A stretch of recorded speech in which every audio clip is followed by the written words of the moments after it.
Imagine tu viens d'être muté sur une colonie de la planète Mars, dirigée par une grande entreprise qui semble avoir pour objectif le bien-être de tous. Mais derrière cette façade idyllique se cache quelque chose bien plus sombre qui risquerait bien de réduire à néant le projet. Cette série c'est Fired on Mars. Aujourd'hui je t'emmène avec moi découvrir comment fonctionne cette société, mais aussi quelle est réellement cette entreprise. Attention, ça va spoiler.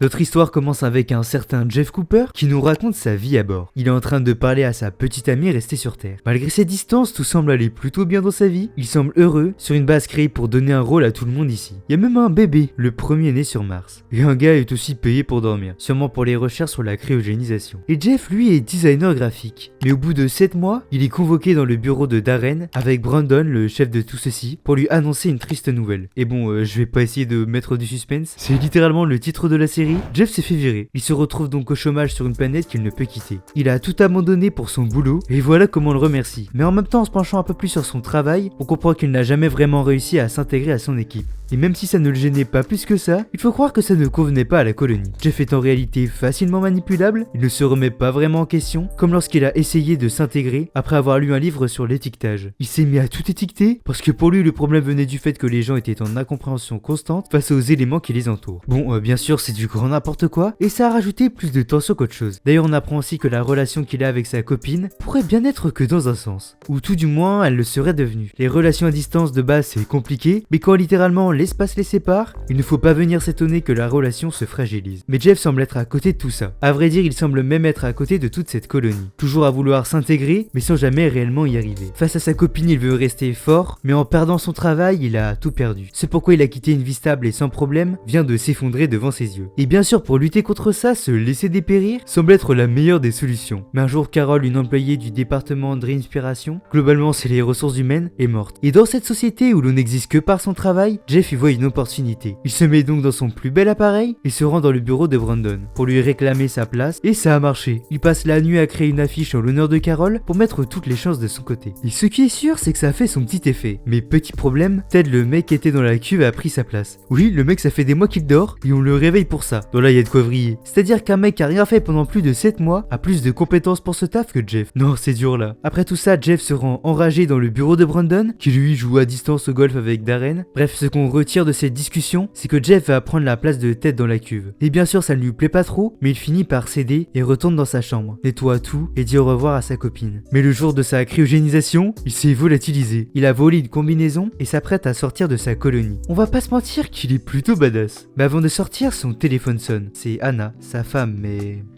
Hey, Pooh! But it's like, is he the coolest guy? Hello? No. Is he the most successful? Obviously not. Does he get along with my friends? No, they hate him. Hello? What do they know? You know, it's like, Hello? God, what do I do? Hey, all I can do is listen. Am I being mean? No, you're being you.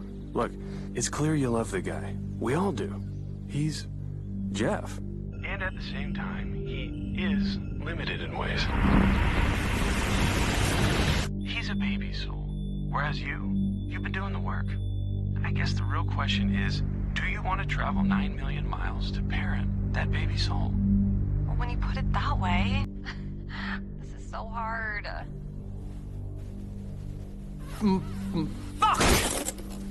La vitre se fissure et il est aspiré dans l'espace. À son réveil, il est dans un monde fantastique, suivi par un certain Gorlock, un nain avec la tête de celui qui, on va pas se mentir, s'apprête à lui voler sa femme. Mais sur le chemin, déjà, il y a l'homme de ménage, et en continuant d'avancer, Gorlock se noie. Mais bien sûr, Jeff était en réalité dans la cuve, et il en est mort, mais les médecins arrivent à temps pour le ramener à la vie. Jeff, à peine remis sur pied, est envoyé dans le bureau de Brandon, avec Darren qui lui disent qu'ils l'ont récupéré inconscient sur le sol de Mars. Ah, et on lui a donné un stage aussi. Mais on va pas se mentir, notre Jeff national est pas au max de sa forme, et il s'évanouit. Il se réveille quelques temps plus tard sur son lit et appelle Anna sans réponse. Il se prépare alors pour son nouveau travail et il fait la connaissance de Jackson, qu'on va maintenant appeler Jax, puisque c'est comme ça qu'il l'appelle dans la série. Son travail est de tout préparer pour les réunions, mais surtout c'est les sous-fifres de Regan, leur patronne. Mais Anna rappelle Jeff et il part se cacher pour répondre. Malheureusement pour lui, Jax le trouve et l'oblige à aller voir le bébé. Oui, parce que le premier bébé né sur Mars est exposé comme une attraction. C'est clairement un moyen de propagande pour la colonie, afin de montrer à tout le monde qu'une vie est possible ici. Mais alors qu'il faisait la queue, il s'embrouille embrouille avec Martin, un ancien collègue et un agent de sécurité embarque Jeff. C'est d'ailleurs le même qui s'était fait ridiculiser lorsqu'il avait essayé de s'échapper. Mais en expliquant sa situation, l'agent se reconnaît un peu en lui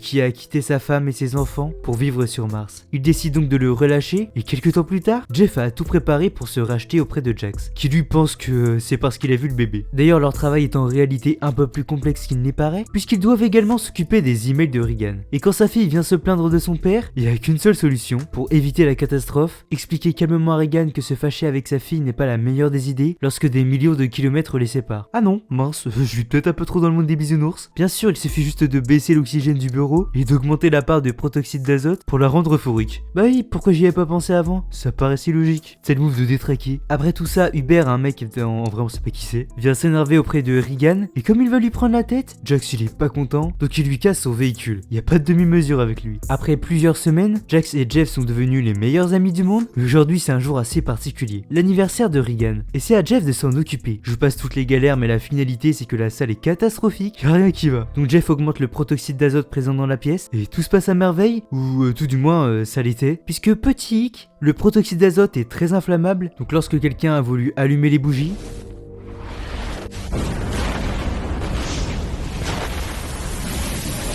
après cette catastrophe, Jax est désigné comme étant le responsable, il est condamné à aller dans la cuve. L'avantage c'est que Jeff a pu prendre sa place, mais il se sent mal. Pour le coup, Jax c'est vraiment le pote que tout le monde rêverait d'avoir. Malgré ce qu'il s'est passé, il n'a pas tourné le dos à son ami. Et vous savez quoi? Je sais pas pourquoi je pose les questions, hein, vous savez pas encore, mais je vais vous le dire. Jax a une clé USB autour du cou, contenant quelque chose à n'utiliser que lorsque l'un de ses amis a des problèmes. Ça c'est un niveau d'amitié encore jamais vu. Après une soirée un peu arrosée, Jeff ramène son ami à sa chambre et en profite pour prendre la clé USB. Si elle possède de quoi sauver un ami en détresse, cela devrait pouvoir l'aider. Mais cette clé contient une vidéo. L'ancien Jax, une star connue pour son obésité, pour faire le clown face aux caméras, Jax a en réalité profité de la colonie pour repartir de zéro et devenir ce qu'il veut être, gagner confiance en lui et être fier de ce qu'il est. Bien sûr, lorsqu'il découvre que son ami a trouvé son secret, il n'est pas content, mais il s'effondre de douleur. Après ça, comment ne pas avoir de la peine pour lui qui s'apprête à sacrifier plusieurs années de sa vie pour sauver un ami qu'il ne connaît que depuis quelques semaines. Jeff, autour d'une discussion avec tous les employés, décide de dire la vérité, de prendre la place de son ami. Jeff est un loser, tout ce qu'il entreprend tombe à l'eau. Il a perdu 2 boulots, n'a jamais réussi à s'intégrer et pense encore que sa femme l'aime comme au premier jour. Contrairement à Jax qui lui est aimé de tous, qui sert cette colonie du mieux qu'il peut. Jeff est inutile et semble n'être qu'un problème dans une société qui se passerait bien de ses services. Alors fatalement c'est ce que veut nous faire croire cette série et elle n'a pas nécessairement tort. Mais bien sûr tout est plus complexe que ça. Ce que je viens de dire c'est surtout ce que Jeff ressent au fond de lui. Cette fois-ci pas de subterfuge, Jeff est bien dans la cuve et rêve de la vie qu'il aurait pu avoir avec Anna. Une jolie maison, des enfants, un chien, bref une vie de rêve. Une vie qu'il a gâchée pour aller vivre sur Mars et faire ce qu'il pensait vouloir. Mais rien ne s'est passé comme prévu. D'ailleurs quelqu'un a saboté la machine et c'est Jax. Jeff peut donc reprendre du service plutôt que prévu. Il s'empresse alors d'appeler Anna qui n'est même pas venue le voir et demande même s'il y a une autre cuve. Quelque chose me dit qu'elle s'était un peu trop faite à l'idée de plus revoir Jeff. Et bon, il a beau être crédule, là faut pas abuser. Il décide de passer à autre chose et pour ça il s'en donne les moyens. Déjà il jette ses affaires, va voir Jax pour le remercier et se met au travail. Sport, lecture, dessin, bonne bouffe, nouvelle passion, chips, coca, rage. Attends, j'ai zappé un truc là. Bon, après ces downfalls cataclysmiques, Martin vient le voir pour lui proposer un travail. Oui Martin, celui qui le rejetait sans cesse dans son ancien taf. Mais bon, au niveau où il en est, je crois qu'il peut tout prendre. Ce nouveau travail est quelque peu spécial, puisque déjà il travaille avec Sluggo, un petit gars qui s'enjaille sur un coucou. Mais au-delà de ça, leur taf c'est de déplacer des pierres à l'extérieur de la colonie. Mais pendant qu'ils font ça, une caisse de bananes, enfin c'est ce que je suppose, puisque c'est ce qu'il y a écrit dessus, arrive dans un endroit interdit. Mais ici on pose pas trop de questions, parce que ça fait mal. Mais à la fin de la journée Crystal, une scientifique vient faire des relevés pour voir si tout va bien. Et disons que Jeff n'est pas insensible à son charme. Le truc c'est qu'elle ne vient qu'une fois par semaine, mais une semaine c'est pile ce qu'il faut pour se remettre en forme. Et la fois d'après, il arrive même à dégoter un rencard. J'ai plus si affinité. Mais en voulant répondre à son téléphone, il perd son doigt. Heureusement pour lui, Crystal a elle aussi un doigt cassé qu'elle a pu remplacer. D'ailleurs, il y a eu affinité. Mais petit problème, après avoir galéré avec des rats toute la journée, elle vient le voir pour lui dire que ce n'était qu'un coup d'un soir. Et on connaît la suite, dépression, tout ça. Heureusement que Jax est toujours là pour lui. Le lendemain, Jeff est toujours sur les nerfs et décide de courser cette fameuse caisse. Il ne va pas tarder à tomber sur une salle plutôt stylée, mais abandonnée. Au loin, on peut entendre Crystal parler de Jeff à pas mal de monde, dont Hubert et Martin qui lui met une patate. Il se réveille enfermé, mais réussit à s'échapper par les conduits d'aération et aussi grâce à une souris. Il se retrouve dans une fontaine et est convoqué chez Brandon. Même si au début ça a failli mal tourner, on lui propose de retourner dans une cuve. Bon, même s'il est habitué, il refuse, faut pas abuser non plus. Alors qu'il était en train de manger, Crystal vient le rejoindre pour s'expliquer. comme il est amoureux, il est passé à autre chose rapidement. Mais pendant la nuit, il se fait kidnapper et se retrouve face à une secte dont fait partie Crystal. Alors ça peut paraître un peu bizarre, et ça l'est, mais en fait c'est un groupe de rebelles constitué principalement d'intellectuels qui souhaitent créer une nouvelle colonie en mettant en place ce qui avait été prévu à la base, c'est-à-dire une colonie libre qui n'est pas contrôlée par une entreprise privée. Mais à vrai dire, Jeff a surtout rejoint le groupe pour être près de Crystal. Mais Jax a peur de perdre son ami, d'autant plus qu'il fête son anniversaire bientôt et Jeff lui dit qu'il sera là. Mais aujourd'hui est un jour spécial. Déjà Jeff quitte son taf pour une mission et Sluggo lui offre un doigt mécanique pour le remercier d'avoir été gentil avec lui. Mais cette mission est très importante puisque notre équipe a trouvé le lieu parfait pour implanter la nouvelle colonie. Ah oui, et Jeff doit s'occuper de nourrir des criquets aussi. Mais faut faire gaffe à pas trop les nourrir, sinon ils ont tendance à un peu trop se reproduire. Et si ça ne suffisait pas, Darren vient trouver Jeff pour lui demander de faire des affiches pour le Marsiversary, les 30 ans de l'arrivée sur Mars. Et il n'arrive pas à refuser puisqu'à la base il est quand même venu sur Mars pour être designer graphique. Bref, l'heure de la mission a sonné et le camion se dirige vers le lieu trouvé pour la nouvelle colonie. Et bingo, il y a de la glace en souterrain. Mais petit problème, non en vrai gros problème, une tempête qui arrive droit sur eux. Et en tentant de la fuir, ils se perdent. Jeff se retrouve dans une grotte avec Sheila, une femme un peu dans tout ce qui est ésotérisme tout ça. Mais au-delà de ça, elle est vraiment sympa et arrive à rassurer Jeff alors même qu'il y a des cadavres juste à côté d'eux. Une fois la tempête passée, ils se rendent compte qu'ils n'ont presque plus d'oxygène. Jeff décide donc de sortir et il croise Crystal, qui pensait les avoir perdus à jamais. Ils sont donc sauvés. Ah oui, et entre temps, Jax a attendu son ami pour fêter son anniversaire, mais il n'est jamais venu. Alors pour le coup, il a une bonne excuse, mais ça il ne le sait pas. Mais sur le chemin du retour, Sheila glisse et son casque se fissure, la tuant sur le coup. Ils organisent donc une cérémonie pour lui rendre hommage. C'est un gros coup donné au mouvement, mais ils ne peuvent abandonner. Le lendemain, Jeff démarre son nouveau travail, graphic designer pour le Marsiversary. Ouais, ça claque. Mais Darren arrive pour lui dire qu'il a genre 2 jours pour tout faire. Oui, il est particulièrement dans la merde. Et si ce n'était pas assez, il doit nourrir les criquets, faire des missions pour la rébellion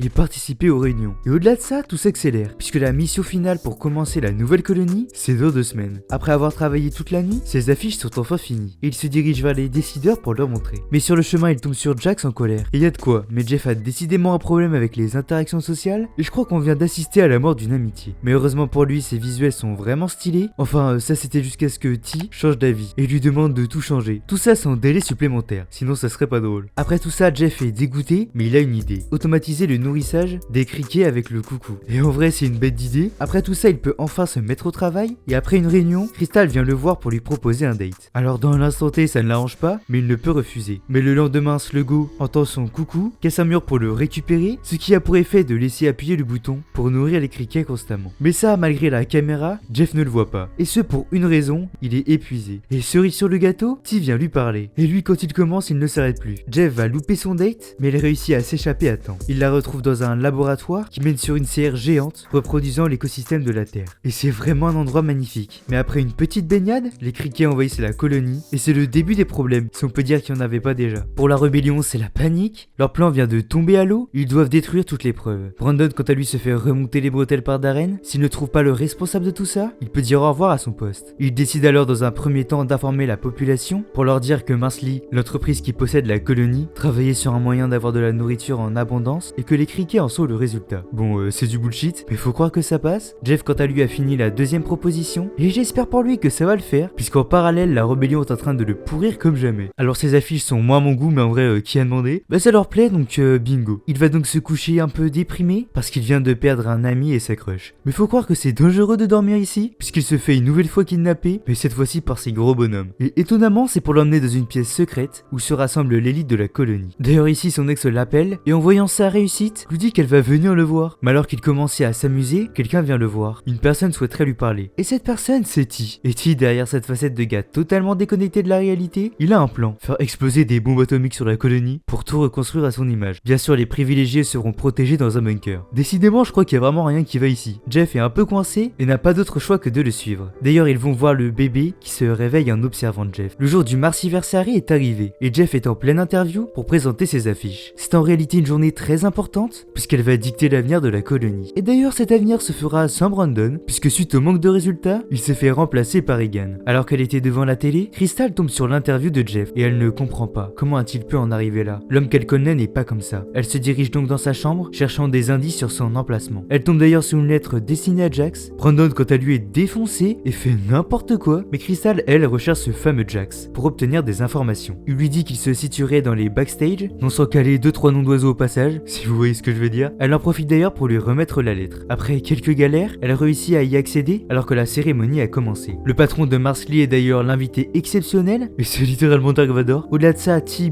c'est son fils. Et ce qui est sûr, c'est que ce mec, c'est vraiment pas une bonne personne. Bref, dans les backstage, aucune nouvelle de Jeff. Personne ne sait où il est, alors même qu'il devait faire un discours pour présenter ses affiches. Mais quelque chose me dit qu'il a comme préparé quelque chose.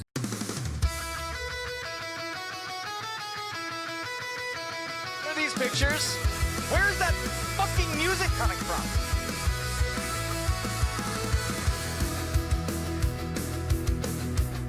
Jax. A little boy from Central Florida once told me the past can be a prison if you let it. About 5 clicks north of the Beckett crater, there's an unusual rock formation. It's the kind of place that has no memory, no past. The future is waiting. You just gotta know where to look. I could use a friend to help me get my project on wheels. Fireheart.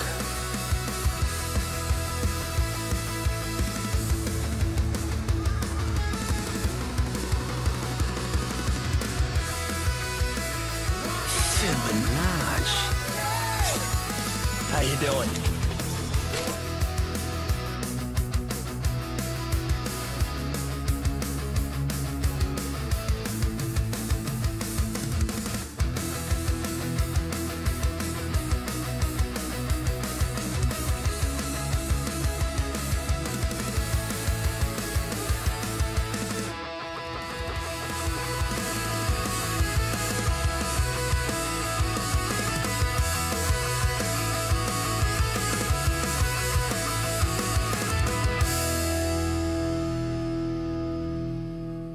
Et c'est comme ça que se finit cette saison 1, et malheureusement pas de saison 2 en vue pour le moment. Ça va faire 3 ans que la saison 1 est sortie, et la série n'a pas vraiment été annulée, juste on n'a plus aucune nouvelle. Bref, n'hésitez pas à me dire ce que vous en pensez dans les commentaires, n'hésitez pas aussi à aller regarder la série par vous-même, parce qu'il y a pas mal de choses que j'ai skip pour la compréhension. En tout cas, n'hésitez pas à vous abonner, à liker, à commenter si cette vidéo vous a plu, et à me proposer des séries que je pourrais traiter en vidéo, et puis nous on se retrouve bientôt pour une prochaine vidéo.